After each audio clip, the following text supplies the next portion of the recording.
多几多是何事？纷纷扰扰是是非。多几多是何事？纷纷扰扰是是非。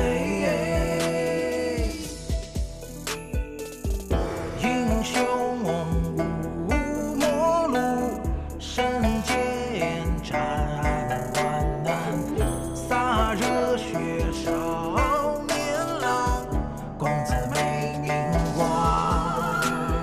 江山如烟，前路急，拒绝一马，云川桃山渡，归梅岸，羚羊山，浑水寒，助我城，神飞天龙影响这阵云端。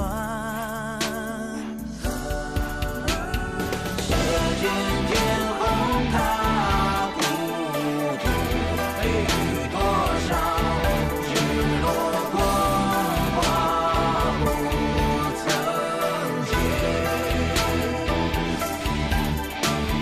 积累之地推北战，血相融，人落根深，江湖传。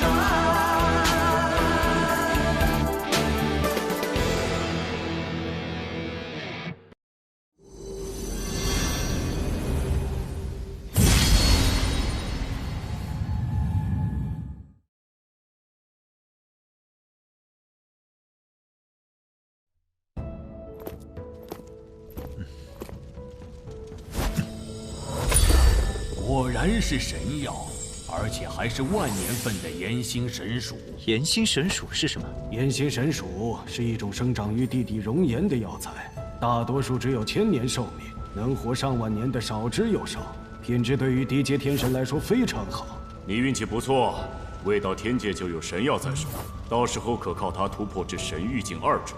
不错，有了炎星神属，能大大缩短你在低阶天神阶段的时间，10年定能突破。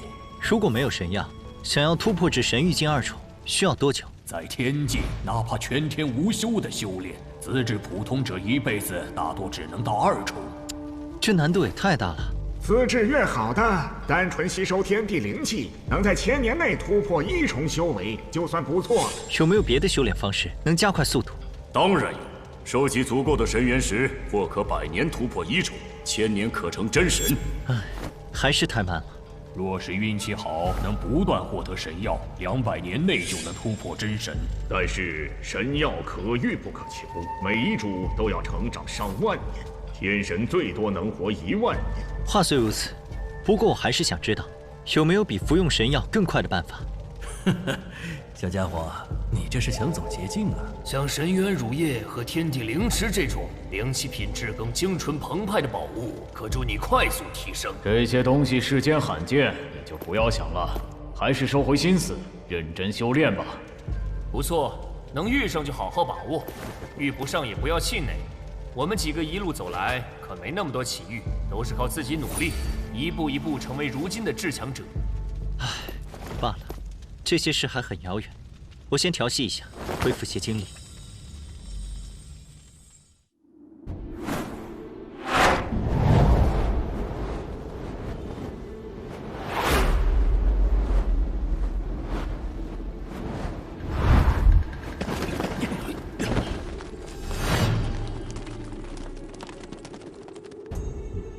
走，进去看看。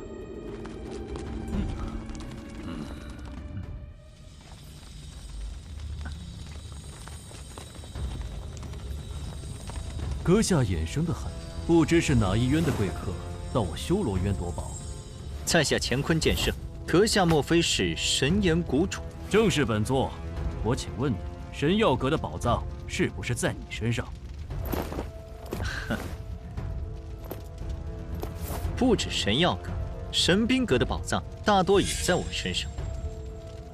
哼，你倒是坦率。这样吧，只要你将宝物尽数交出，本座就大发慈悲饶你一命。想对我指手画脚，你还不够资格。你找死！切！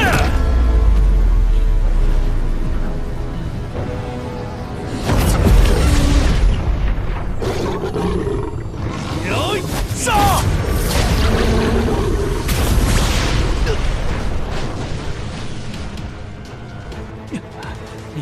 剑气，当本座一掌之力。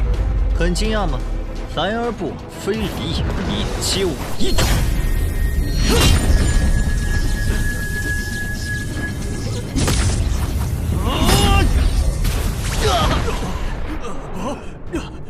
不知死活的东西，杀了他！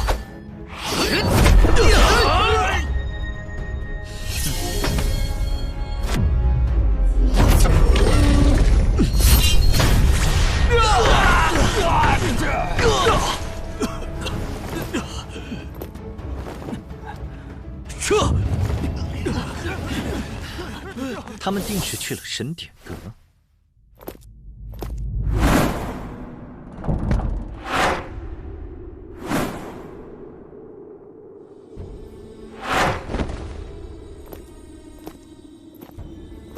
神典阁的宝物对我作用不大，只要他们不为难小魔仙，没必要强插一手。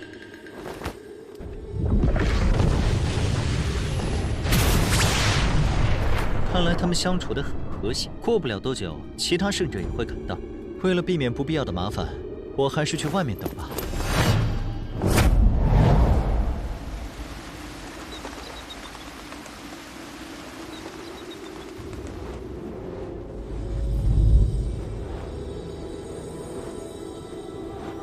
他们出来了。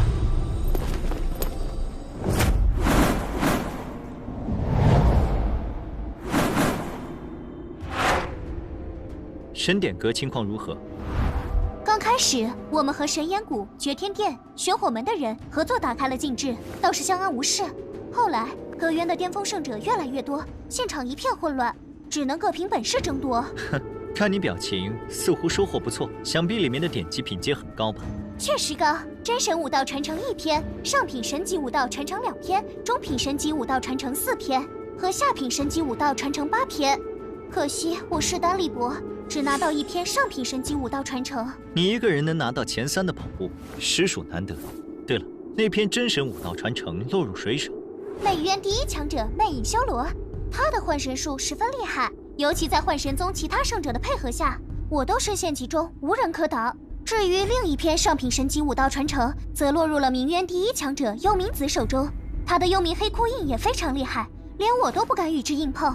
其他4篇中品神级武道传承，分别被大日公主、神岩谷主、森罗殿主和寒龙阁主所得。原来如此，我在神兵阁和神药阁得了些机缘，送给你当做带我来的答谢：1柄上品天神剑，1袋中品神元石和100颗上品神丹。这些宝物太贵重了，我受之有愧。哼，如果没有你，我来不了这里。更何况我还有其他宝物傍身，你就收下吧。那就多谢了。如果当初答应和吕阳合作，说不定我们也能分到神兵阁和神药阁好处。有人过来了。啊，是修罗渊3兄和各渊的至强者，他们刚才还打得热火朝天，现在居然联手了。